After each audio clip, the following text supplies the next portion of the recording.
Hello everyone, welcome back to the Stitching Cafe, where I oftentimes will share with you hacks and knacks and snacks, most of the time gluten-free. Actually, I will say predominantly gluten-free. So today I'm going to show you how to make some gluten-free sloppy joes. I've already started sizzling my meat. I began with 1.5 pounds of ground beef. Been cooking for just a couple minutes, so you can tell it's starting to brown already. Okay, so I'm going to see if this is ready for the next ingredient, and I think we're pretty good. So I'm going to add to this 3/4 of a cup of chopped onion. I always prefer white onion. I find it's less tear-inducing. I don't know if there's any scientific actual reality to that or fact about it, but I don't want to cry as much when I cut up a white onion, so I've just switched to that all of the time. So we're just going to simmer this together until the meat is fully cooked and the onions are nice and tender. So I'm going to fast forward for you and I'll show you what we do next.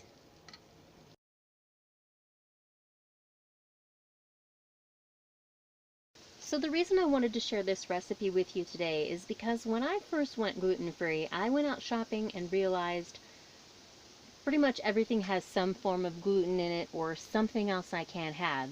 So I went on a search to find a sloppy joe mix that I could eat without any problems for 3 reasons.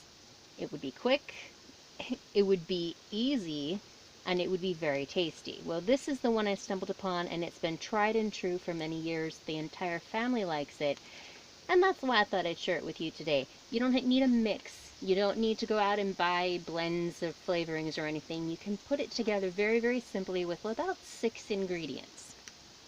Okay, so my onions are now getting transparent, or translucent. One of the two. It doesn't matter. They're becoming clearer. So what I'm going to go ahead and do is I'm going to add in the next ingredients. So you're going to add in 1.5 cups of tomato sauce.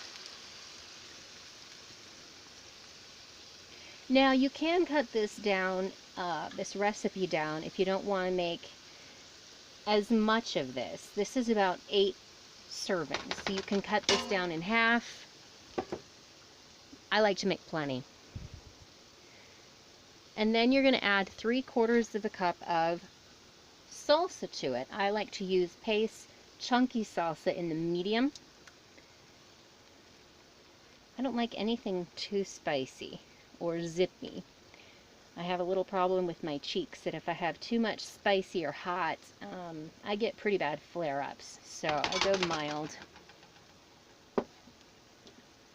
And then you're going to add in 4 teaspoons of brown sugar. And we're going to stir all of this together.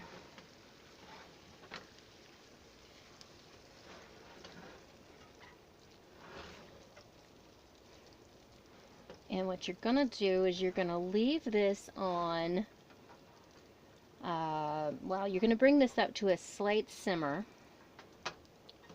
just to get it nice and hot, or a slight boil.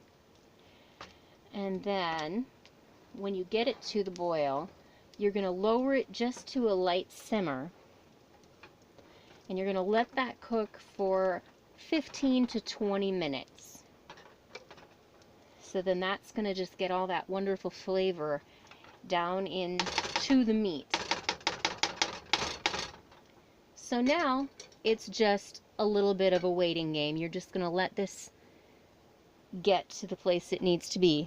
I'm going to up it just a little bit till I see some bubble. Well, there's some bubbles right there. So we're not too far off. Okay, so we're just going to let this simmer for 15 to 20 minutes. And in the meantime, I'm going to get some vegetables going. I'm going very, very simple tonight, so I am just going to cook some green beans in a pan. that's just going to be my simple way of going tonight. Now, I would keep an eye on this and stir it occasionally, because if it gets too hot and you have it simmering a little too strong, you can have some big pops. So just keep an eye on it.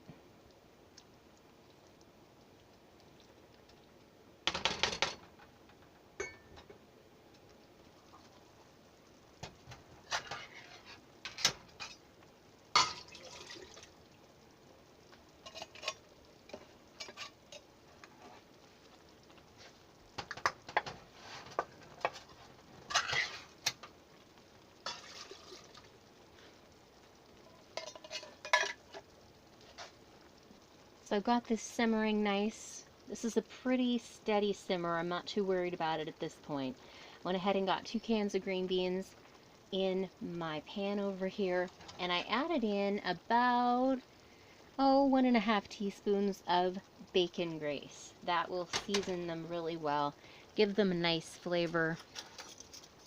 I do love bacon grease in green beans. So anytime I make bacon, I always pour the extra grease into a little bowl and store that in the fridge until I need it. Alright, so this has been simmering for about, I'm going to say 17-18 minutes. It's looking really good, and I'm going to call it done. So all I have left to do is plate it up and go at it, because I am really hungry right now. So I'll show you the finished product when I'm done. See how easy that was? Ciao.